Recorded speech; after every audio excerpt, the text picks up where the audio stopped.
Untuk menampilkan data COVID terbaru, kami mendapatkannya melalui REST API atau Representational State Transfer Application Programming Interface yang disediakan secara gratis oleh web berikut ini.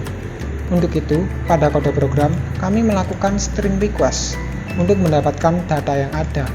Dikarenakan data yang didapatkan dalam bentuk JSON atau JavaScript Object Notation, untuk itu pada kode program kami mengimpor library org.json. Library ini kami gunakan untuk mengelola data yang digunakan dalam format JSON. Data yang dikelola kemudian diekstrak dan disimpan dalam variabel-variabel, sebelum kemudian siap ditampilkan dalam UI aplikasi. Berikut tampilan aplikasi setelah melakukan string request dan dikelola menggunakan org.json.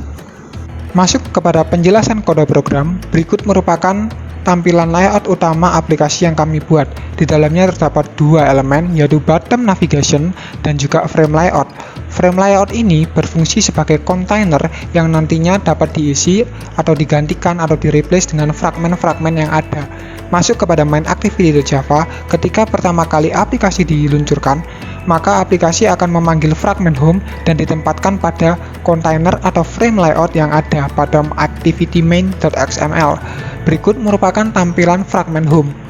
Tampilan fragment home terdapat 3 elemen, yaitu spinner untuk menampilkan data COVID per provinsi dan juga tombol lihat harian yang akan menampilkan data harian Indonesia, dan yang terakhir ada frame layout.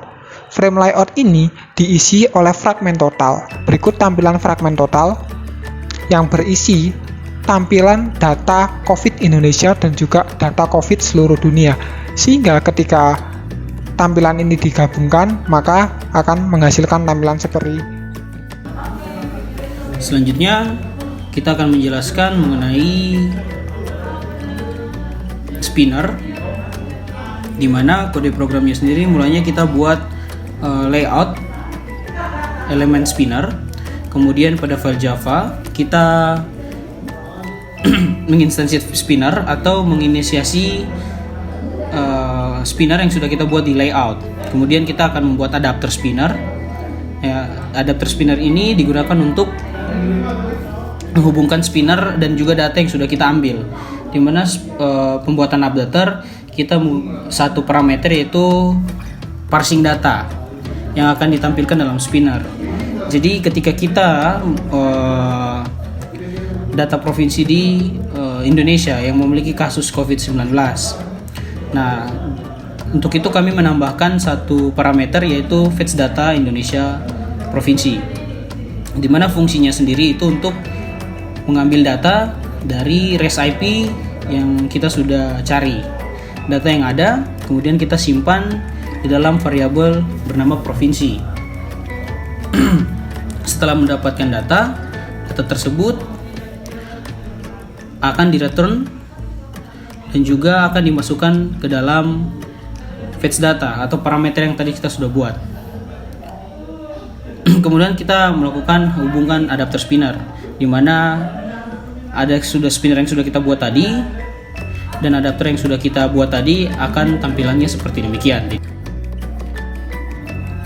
Jadi setelah tadi kita telah berhasil membuat spinner, kita akan masuk kembali kepada listener spinner, di mana kita akan membuat isi dari spinner-spinner yang ada di dalam, di mana fungsinya sendiri ketika user memilih salah satu spinner atau provinsi yang ada di dalam, maka akan otomatis menampilkan data kasus COVID yang dipilih. Untuk itu dalam code-nya ada namanya listener spinner, di mana jika if ketika user memilih item dengan string dengan nama Indonesia, maka program akan otomatis melempar kepada fragmen total Indo. Nah, berikut tampilannya. Nah, untuk tampilan ini sendiri ketika ditampilkan ketika user memilih Indonesia, otomatis akan menampilkan timeline Indonesia dari total seluruh Indonesia dan juga seluruh dunia.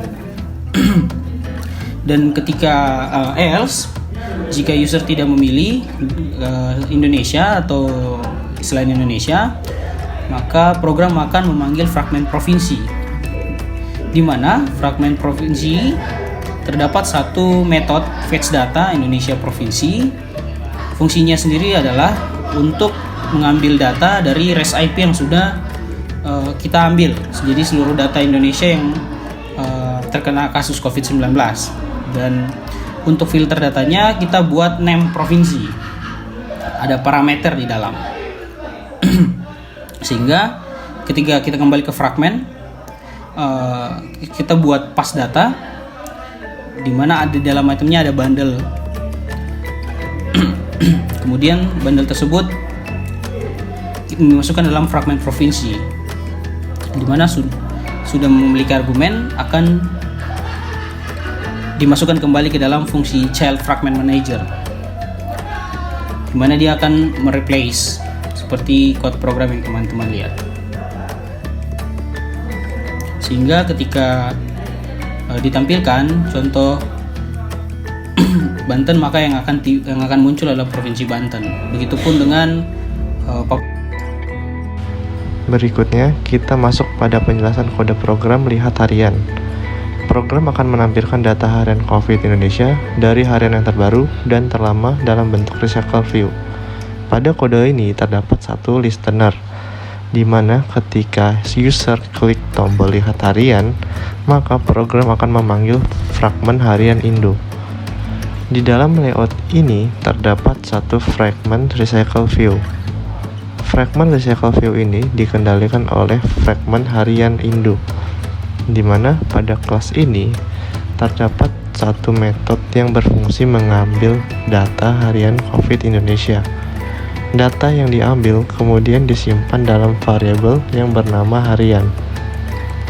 Setelah berhasil mendapatkan data yang didapatkan dilemparkan kepada adapter recycle view.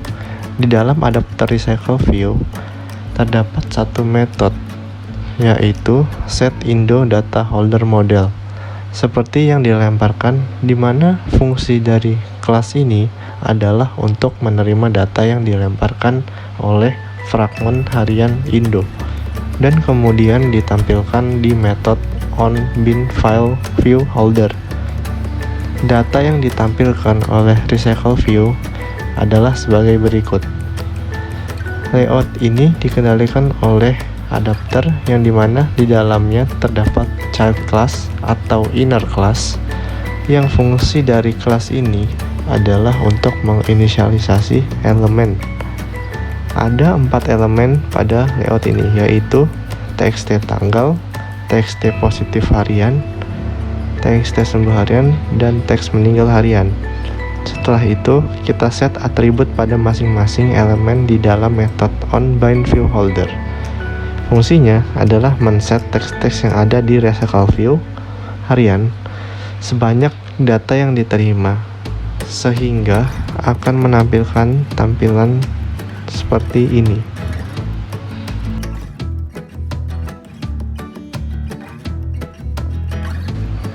Berikutnya kita masuk ke penjelasan filtering recycling view berdasarkan input string yang dimasukkan oleh user. Pada fragmen country, edit text diinisialisasi dan dibuat text change listener, di mana teks yang diinput tadi diformat kemudian dilempar pada metode filter. Dan pada metode filter ini terjadi filtrasi data, di mana data yang cocok dimasukkan ke variabel baru dan variabel baru tersebut dilemparkan pada recycle view adapter. Pada recycle view adapter terdapat satu metode yang berfungsi untuk menerima data dari luar metode. Setelah menerima data tersebut, metode ini memberi sinyal jika terjadi perubahan data, sehingga metode onBindViewHolder akan diperbarui seperti pada tampilan ini.